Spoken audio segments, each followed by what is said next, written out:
Hey everybody, welcome back to another movie review. You guys are probably wondering, hey, the quality is a little different. What's going on here? For some weird reason, my computer is having some issues with its microphone. I'm trying to figure it out what it is, but um, for the time being, we're going old school. Old school, if you guys have watched my previous channel, which is Francis Bow, I typically had filmed on my phone for most of my videos. So you're probably going to hear other noises in the background and stuff more prominently than you would on my computer. But we'll persevere, obviously, and I just want to get this review out just so you guys can understand what's going on, and the quality will be better for this video. So hey, that's a plus. Um, but the reason why I don't traditionally do it on my phone is because it doesn't have as much space. I might have to delete a couple things just because it looks like we might have to go on the phone for a little bit. So we'll see what happens. Um, but for the meantime, I'm gonna put this review out, and I'll hopefully have another review out tomorrow also, which is for In the Heights. That review should hopefully be out tomorrow as well. Um, but we're going to talk about Infinite first. The latest from Mark Wahlberg, Chiwetel Ejiofor, and Antonio Fuqua. It's a story about these people called the Infinite. It's basically a reincarnation, and it doesn't want to say it up front, but it basically is. It's basically a chosen one story. I mean, it's trying to disguise itself as something else, but it's quite clearly a chosen one story, no matter how many times the story tries to tell me it's not. Um, but this movie has had a little bit of a rocky release, a road to release. Not production wise, but just if you remember back in like a couple of videos back when I did a collaboration video, um, I had mentioned that Infinite had a release change. It was supposed to come out in the theaters, and then I think like a week or two out, or even 3 weeks given, before the film was supposedly supposed to get released in theaters, Paramount had pulled out the film and now is putting it out on their streaming service, Paramount Plus, and they did not notify the filmmaker or Mark Wahlberg about said decision being made, um, which rubbed them the wrong way, obviously. And the marketing I think was spanned into like a week.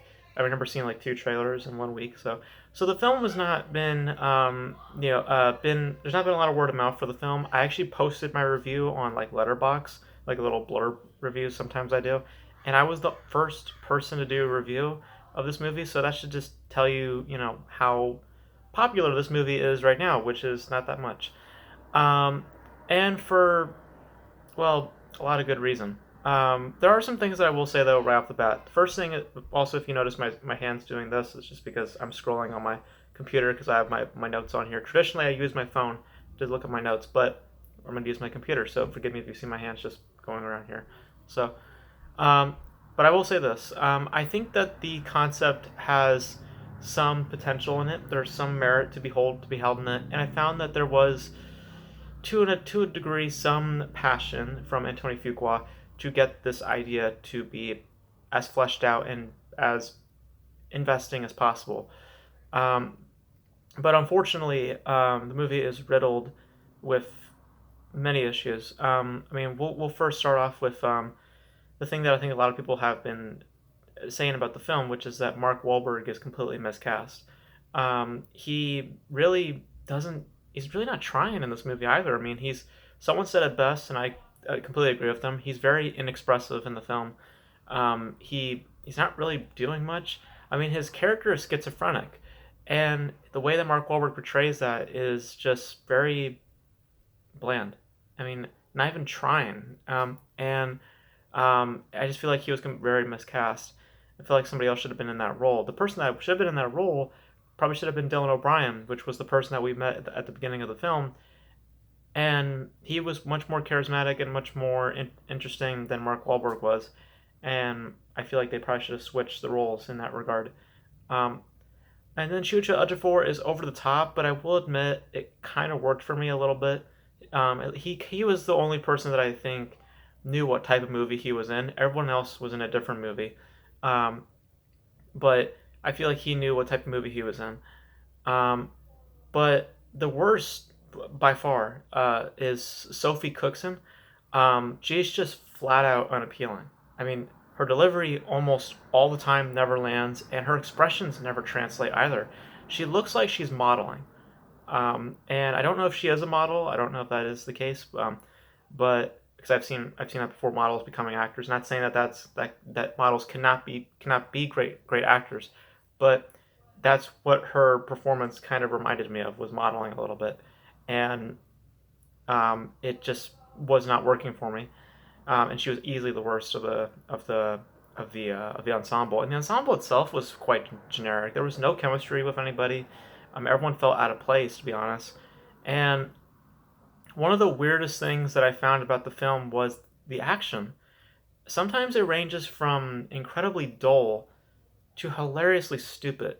Like, we will at one point go from a mediocre hand to hand combat sequence to a really absurd and really, honestly, laugh out loud funny car chase. Um, like, you've seen it in the trailer, there's this car chase that happens, and it is just absurd. It has no purpose being in the film, and really, it just feels like it should have been like in a Fast and Furious movie or something. It just feels out of place. It doesn't feel like it's in tune with the film at all, and it really takes you out of the film for a little bit. And honestly, you can't help but laugh because it's just so absurd and so ridiculous what they're trying to do. Even there's like a plane sequence that is just ridiculous. Um, it also doesn't help that the weaponry they have is just dumb. Like, Mark Wahlberg has a katana, and Chiwetel has like this goofy looking futuristic gun. Um, and I must say, for a film that has potential in its idea, the way it pitches itself to the audience, the background of the Infinites are bland. Like, I was just like very just I don't know, like it I wouldn't say it was complicated, but it was just I could care less when they were trying to explain it.